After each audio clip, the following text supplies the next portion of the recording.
My name is Mike Dusick. I'm a captain at Fire Station 31, C shift. Yes, my name is Matt Brown. I'm an engineer at Station 31.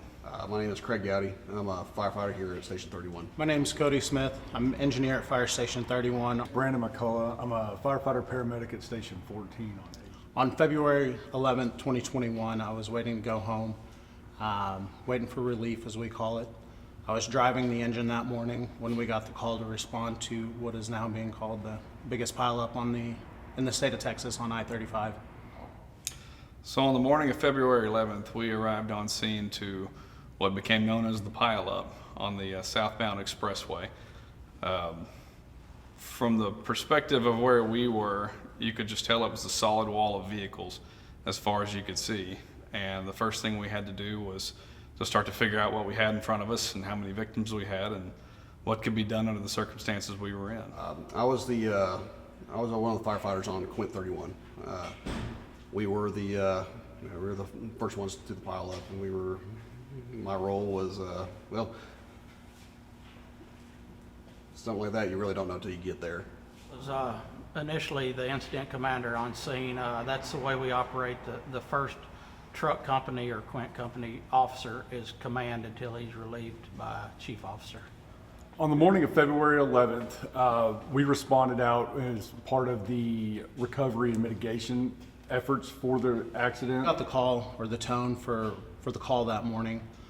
We knew it was going to be bad conditions. On the way there, we had started hearing radio traffic from a unit that was nearby. We could tell by the kind of the seasoned veteran, his radio traffic, that it was going to be a chaotic scene. I started slowing down pretty early. It was bad conditions. Even with that, it wasn't enough to not feel out of control as I tried to get the engine to a stop. You get there and it's cars everywhere, gasoline everywhere, vapors. You're still hearing the impacts of cars behind you and seeing the chaos in front of you. Like I said, we heard the radio traffic of what was going on, and as I said, we knew it was going to be bad. We heard everything from 100 plus cars to cars on fire. So, when you're going to any call, you sit there and you kind of mentally prepare yourself. You're sitting there listening to the radio traffic, and you kind of sit there and get a game plan in your head, and kind of figuring out what you're going to do before you get there. And that was definitely one of those incidents where, you showed up and all that went out the window just due to the magnitude of the situation and the size of the incident and the amount of people that were there. All that went out the window. So our engine and Quint were the first two on scene.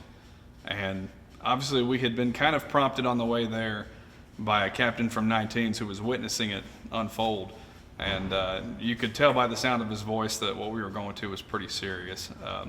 When we crested the hill and came upon this, it was very, very difficult to get our two rigs stopped. And we both stopped within feet of being involved in the accident ourselves.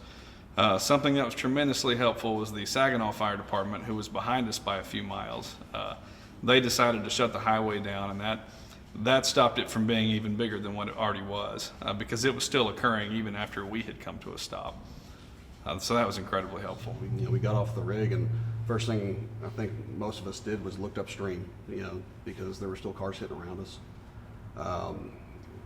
Once then at that point we turned around and started looking at it, and that's where the mental gymnastics of what am I about to do started, and I think everybody was going through the same process, and my partner and I, which was firefighter Mike McCullough, we just sat there and said, Captain, we're heading into the pile. We'll let you know what we have. Kind of the opposite way. The firefighters actually calmed me down. I was so overwhelmed by the size of this scene. I didn't know what to do with it at first, and then they jumped in and started their triage. I mean, my guys are well trained. We've worked together a long time. They jumped in and I saw that, so I stepped back, more of a command role at that point. I found the bed of a pickup where I set up my makeshift command post, and then got the resources they needed, and until I was relieved by Battalion 3 on scene. We started crawling over cars, and we started going from car to car, and in triage in a situation like that, what we do is we figure out who is wounded, who is walking wounded, who's most severe, and even who's dead. And we prioritize who we can get out with the resources and everything else that we do, and we prioritize to make it as efficient as we can to get everybody out. And the people that we could get out, we got them out. With the people that were trapped, we got them. We started calling for resources. I let Captain know what we had, and there was a line of communication between us and everything. And he was trying to coordinate the resources that we were needing and that we were calling for. And unfortunately, there weren't any there yet, and there was never going to be enough, at least early on in the incident. On the 11th, we were probably on scene for roughly 7 hours. I think we got out there shortly after the initial response, and I believe our total count of all the cars that we got to, we were on the south end of the wreck where the FedEx truck was. So I think our total count was 48 cars that we put hands and tools on to get cleared out of the way to get the tow trucks in there so they could start getting to the less damaged ones, after making sure that we didn't have any life safety issues. That's what we did. We just started sending them people, and from there he was coordinating where to go, putting people in fire trucks just to keep them warm.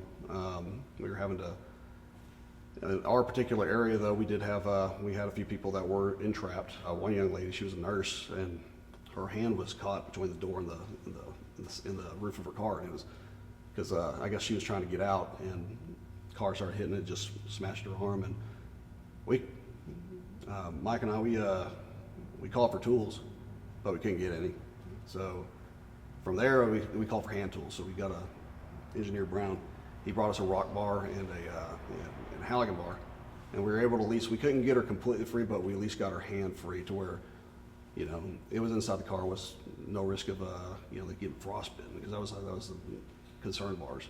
The biggest aspect of that wreck that stuck with me was when we initially walked up on it and started to triage it. There were cars that were stuck in the air. The vehicles were all compacted together. There were horns honking, wheels turning. The smell of gasoline was everywhere. It was a surreal sight, and it took a second to stop and go, okay, all this is overwhelming, but we have to start figuring out where to go with this thing.